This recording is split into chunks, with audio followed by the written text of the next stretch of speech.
Talaga? Sige, papunta na ako dyan, ha?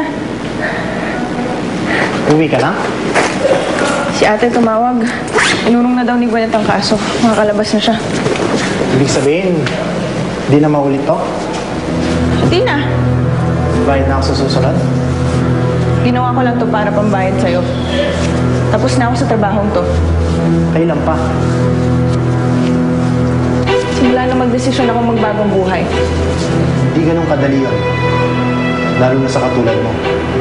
Let's face it, lahat na nanggaling sa ganyang trabaho, lumubog na. Hindi na nakahahon.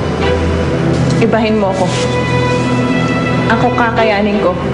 Well, I hope you succeed. Good luck.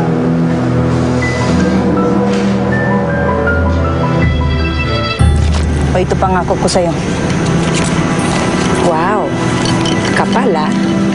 Tapos na ang usapan natin, ha? Ayaw na kita makita muli. Alam mo, ikaw ang suplada mo. Bakit ba parang ayaw mo akong kakampi? Bayad na ako sa pinagawa ko sa'yo. Ha? Hanggang doon na lang ang usapan natin.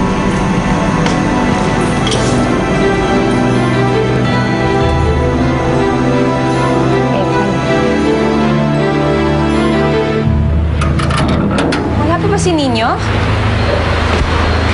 Nung nasa presinto tayo, nasa ospital sila, Borge. Baka parating na yun. Oo, ayan. May dumating na sasakyan. Baka sila na yan. Tingnan mo nga.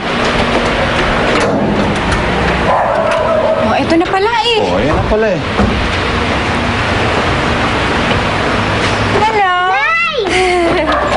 Oo, dadan. Nay, sorry po. Kagabi hindi ako agad nakauwi. Kasi po hindi po agad ako nasundo ni Tito Borge. Kaya doon na lang ako natulog kasama si Mamita pati si Tatay.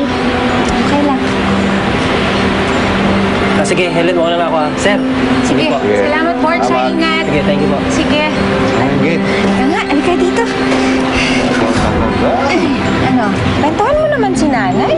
Nay, tignan mo. Binigyan ako ni Mamita ng gift.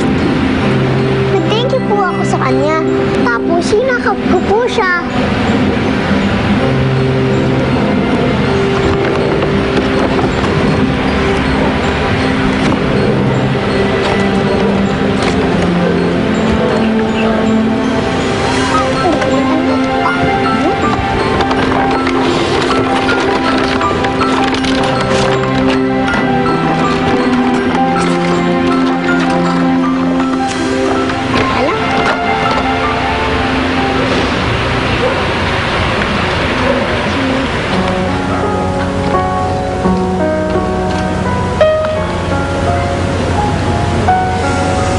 Nay, bakit po kayo umiiyak? Ay, hindi anak.